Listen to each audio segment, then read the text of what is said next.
Welcome to the jungle. Buried in here somewhere is a garden path. Let's see if we could make our way through here. Everywhere you look, we have plants, and there's not many weeds in here. Most of this stuff is intentionally planted or came up on its own. Here's a nice open spot we can stand to talk. Just watch out for all the bees. Late summer right now. This is the time of year where I don't spend too much time in my garden. There's really nothing to do in here. It pretty much takes care of itself. We're on year 3 of growing the permaculture way. No water, no fertilizer. But once the garlic came out, I did do a round of fall planting. So I want to talk about planting distances. How close can you plant stuff together? Now, if you look on your seed packets, it's going to tell you how far apart to plant everything. But I like to take that part and completely ignore it. An area like this is a great example why. The only thing I planted in here were some peas and some beets in there. Now there's a couple beets left over. I'll be able to harvest, but all these tomatoes, nasturtiums, borage, all came up on its own. And it is very thick. You look at areas that grow naturally, there's no planting distance. Wherever those seeds fall, that's where plants grow. You have some lower ground cover plants, you have some that get taller. Everything seems to get along just great. And that is because that is healthy, undisturbed, natural soil where natural composting takes place, where the plants die back in the fall and winter, they coat the ground, they fertilize themselves. Then during the actual growth season, you get all those plants growing all on top of each other, kind of like this. They shade that soil. That makes it so all that soil life can be protected from the sun, because soil does not like exposure to the sun. So I learned by making my soil healthy, by using chickens to make compost, taking chop and drop, chopping things down, letting it die in place the natural way.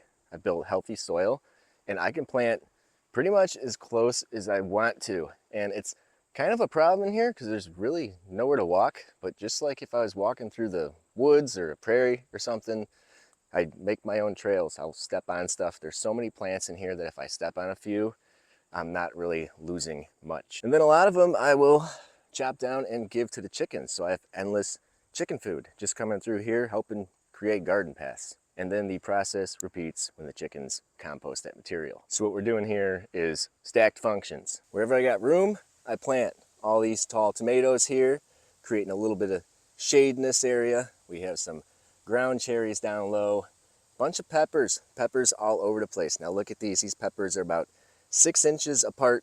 We got all these nice sweet peppers coming in here. These plants are loaded, and check these guys out. We have the Chocolate Beauty bell peppers. They are falling over with all the peppers on here. Taking all these different nightshades, like all the eggplants, right next to tomatoes, and even more peppers here. These guys are supposed to need a lot of fertilizer, but with this healthy soil, I don't need to give them fertilizer, and everything grows great. Let's take a look at a couple of my fall planting areas, because it's absolutely chaotic, but everything seems to be growing pretty good, and I should have some harvest coming up soon.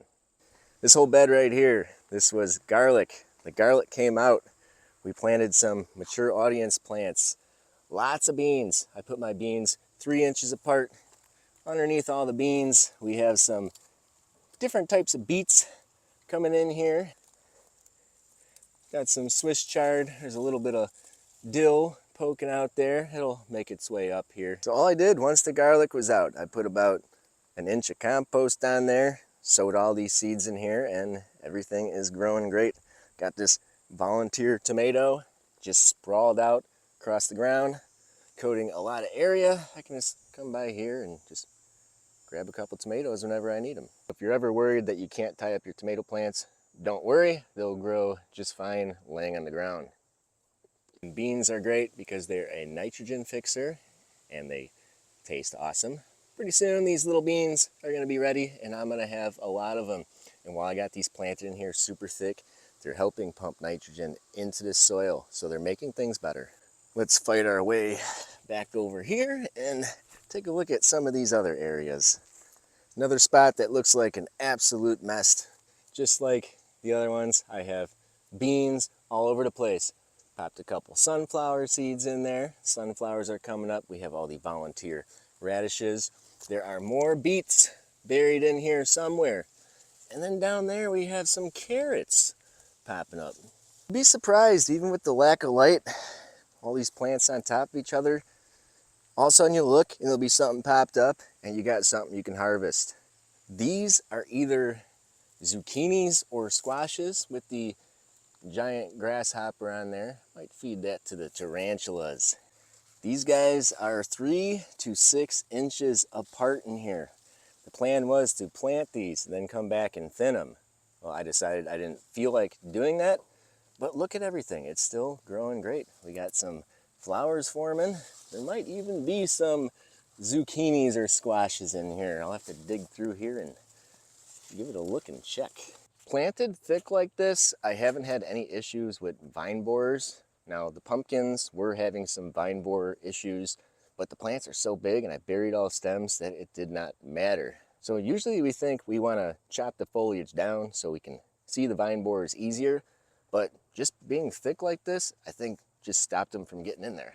Well, this primrose and borage and comfrey is kind of blocking this path, but there is a nice sweet pepper in there that I am gonna have to go in there and get. So I'll go ahead and trudge through this mess right here. Hopefully I don't get stung by any angry bees. Got some more bell peppers. I think they're bell peppers. They could be sweet peppers. We'll have to see what they look like when they're ripe. But over here, here's another area. Looks like we had some tomatoes pop up on their own. And the mullein, look at the mullein in there. That's gonna flower next year. That's gonna be a big tall mullein. I love just letting the mullein pop up wherever it wants to and leaving it. I believe these are squashes, not zucchinis. Once again, I'm not sure. I was just using leftover seeds. Got the nasturtiums coming in. Lots and lots of beans. And look at this little, nice little group of sunflowers right there. So planting everything super close like this, there's no competition because we got healthy soil. The only issue is the light. But like I said before, the light really doesn't matter for a lot of this stuff. The plants, they will grow to the height they need to make it work. Even got a little volunteer mature audience plant popping up through there. I can honestly tell you, I don't even know exactly what I got going on in here. We'll find out later in the season. Those beans will die back before everything else because they like the warm weather. Then the cooler crops are gonna take over. I got all these seats in my garden so I can take a seat if I want to, but I can also climb up here and get a better look at what's going on. And just think, if the whole other half of the garden was planted, how much we'd have in here. All kinds of stuff that pops up on its own. I don't know if this is gonna be a mulberry or a Rose of Sharon. You got a little raspberry popping up over there.